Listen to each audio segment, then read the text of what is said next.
La plupart du temps, on confond Land Rover et Range Rover. Afin d'éviter tout malentendu, Land Rover est la marque qui fabrique depuis l'été 1947 plusieurs modèles dont aujourd'hui ce nouveau Discovery Sport. Alors que Range Rover fait partie des modèles haut de gamme tout-terrain produits par Land Rover. Land Rover appartient à l'Indien Tata Motors depuis 2008. Ceci précisé, place à l'essai du Discovery Sport. Jérôme, Discovery se traduit littéralement par aventure. Alors, bon essai! La face avant de ce Land Rover Discovery Sport ressemble, c'est vrai, à la face de l'Evoque de chez Range Rover. Alors il y a quand même quelques différences, bien évidemment. Ce qui choque, c'est le gabarit. Il est beaucoup plus gros celui-ci. Par contre, c'est toujours aussi élégant. J'aime beaucoup ces optiques très profilées. Je peux noter cette partie plastique. Alors c'est pas juste du design, ça cache l'airbag piéton. C'est vraiment très bien, ça se démocratise. De grandes jantes en 18 pouces avec de gros disques de frein. C'est vraiment super haut, hein, on peut remarquer la hauteur. Alors j'aime beaucoup le contraste aussi entre le noir et ce orange qui est original. Franchement c'est osé mais c'est agréable. Ensuite j'ai pu remarquer sur les places arrière, c'est très bien fichu pour les passagers. On a une manette ici magique qui permet d'incliner le siège comme dans les monospaces, c'est royal. Et puis la partie que je préfère, c'est vraiment la prolongation de ce toit plat avec cette énorme béquet, casquette, je ne sais pas trop comment ça s'appelle, ça lui va vraiment très bien, c'est très joli. Et puis l'avantage quand vous partez en famille aussi, c'est son coffre.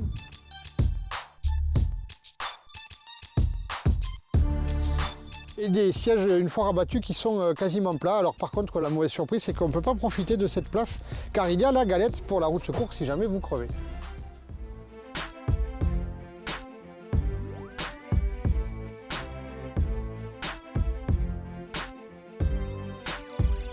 De prime abord, l'accueil est une vraie réussite. J'aime beaucoup le contraste, par exemple, avec les matériaux, ce cuir associé à ce tissu avec des imprimés nids d'abeilles, le cuir sur la planche de bord, l'aluminium. C'est aussi un look british avec ces commodos ronds. C'est élégant. J'adore, je suis très fan des plafonniers noirs. Je trouve que ça donne vraiment quelque chose de très coquet, cossu dans la voiture, même si c'est un peu sport, c'est vrai. Alors ensuite, il y a cet écran couleur là qui est très élégant avec carrément des photos. L'inconvénient, alors imaginez, je suis au volant, l'inconvénient c'est que il faut quand même s'avancer un petit peu. Et je trouve que c'est pas très sécurisant et puis surtout c'est un peu fatigant à la longue si on doit s'avancer pour ces commodos. Le volant avec quelques commandes, beaucoup de commandes même, donc il va falloir étudier tout ça. Quelques options que l'on pourra peut-être utiliser avec le mode herbe, gravier, neige, sable, boue, etc. Et le gros point noir, alors même si c'est très élégant quand je démarre la voiture d'avoir ceci qui sort. Le point noir c'est le bruit. Et franchement, honnêtement, j'ai l'impression que c'est un tracteur que j'ai démarré, ça vibre, c'est bruyant. Et le deuxième point noir, qui moi va me gêner, il n'y a pas d'accoudoir, aussi bien côté passager que conducteur. Ben, sur les longs trajets, honnêtement, c'est un peu fatigant. C'est dommage, franchement, c'est dommage.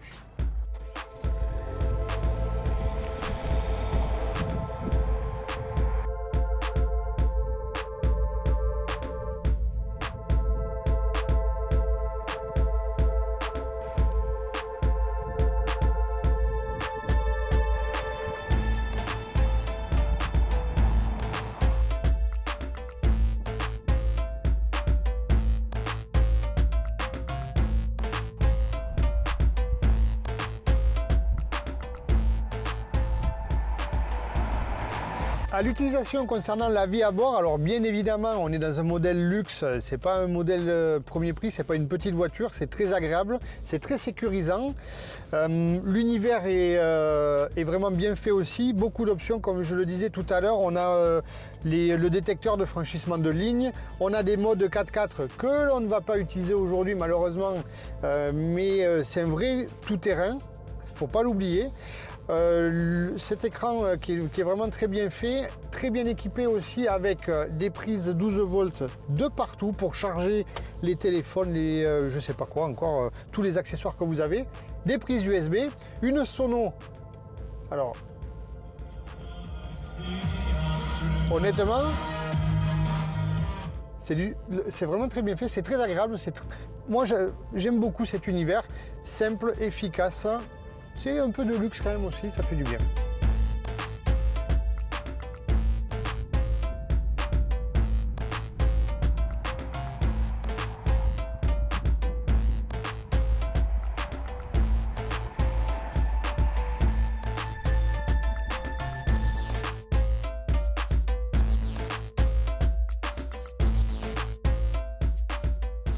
Pour la partie moteur boîte de vitesse, alors le moteur bien présent par les chevaux, 150 chevaux, il est très onctueux, ça reprend très bien. Par contre, c'est bruyant, j'en parlais aussi tout à l'heure, c'est le point faible, voilà, c'est vraiment le niveau sonore, ça fait un peu camion, ça c'est dommage.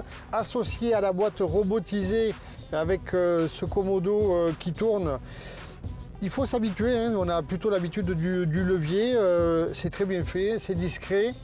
La boîte 9 vitesses, alors si on se met en mode séquentiel, ça y est, le S, avec les palettes au volant, est-ce utile encore une fois, hein, c'est souvent que je pose la question dans le Grand Tourisme, jusqu'à 9 vitesses c'est long, hein, 9 vitesses c'est plutôt long. J'ai clairement utilisé le mode drive aujourd'hui. L'ensemble reste homogène, c'est très agréable. Le coup de bluff de ce Discovery Sport, c'est la partie châssis. Je n'ai pas la masse exacte du véhicule, à mon avis, aux alentours des 2 tonnes. C'est étonnant comment ça vire à plat, comment ça freine bien. C'est maniable, on n'a vraiment pas l'impression d'être dans un gros 4x4. Et pourtant, si, c'est le cas. Donc, bravo pour la partie châssis. Je suis agréablement surpris. C'est très maniable, ça braque bien aussi. Les retours d'informations au niveau du volant sont bons aussi. Je suis conquis. Donc je continue ma balade, je me régale, j'en profite. Moi je vous laisse pour la suite de l'émission.